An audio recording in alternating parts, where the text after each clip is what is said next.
What's up mga kadip? Powder coating serye na naman tayo. At dahil padami na ng padami ang nagtitiwala sa atin dito sa powder coating, iisa-isahin na natin lahat yan.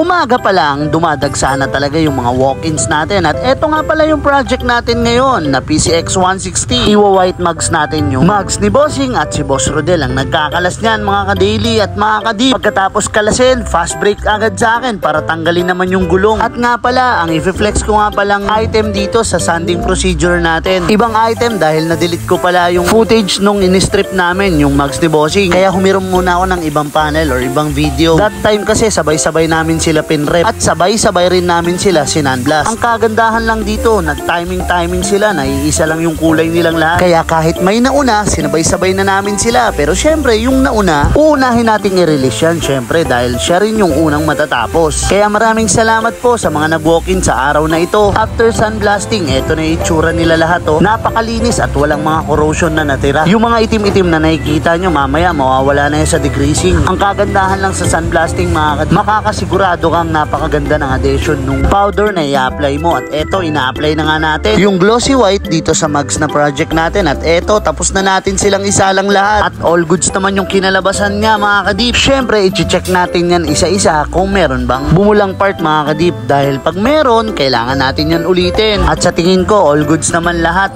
Maging yung nasa dulo. Kaya pagka cool down, pagkabalik nung bearing, ibinalik ko na rin agad yung goma niya. Sabay recta final output.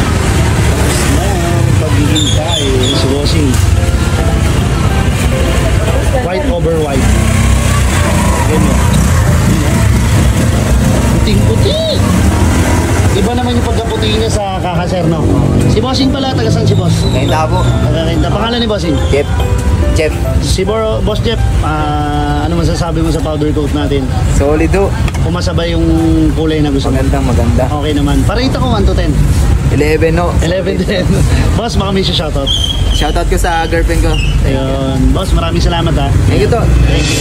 Ganun lang kasimple natapos yung project natin na to mga kadip. At nakita nyo naman marami siyang kasabay. Ibig sabihin marami pang kasunod tong video na to. Kaya muli maraming salamat Bossing na from Kainta pa sa pagdayo at sa pagtsatsagang pumila at naghintay sa serbisyong hatid ng PWH powder coating. Sobrang dami pa nating video na ilalabas about powder coating. Kaya sa mga nakapila, pahintay-hintay na lang mga Bossing ha. Mahina ang kalaban. Ako lang din kasi nag-e-edit ng mga video natin. Kapag kumuha ka kasi ng editor, dapat siya na rin yung magbi-video sa'yo. Siguro soon, sa kalooban ng Panginoon, bigyan niya tayo ng editor at saka videographer. Sa ngayon, tsaga-tsaga muna. O siya, kita-kits next vlog. To God be the glory.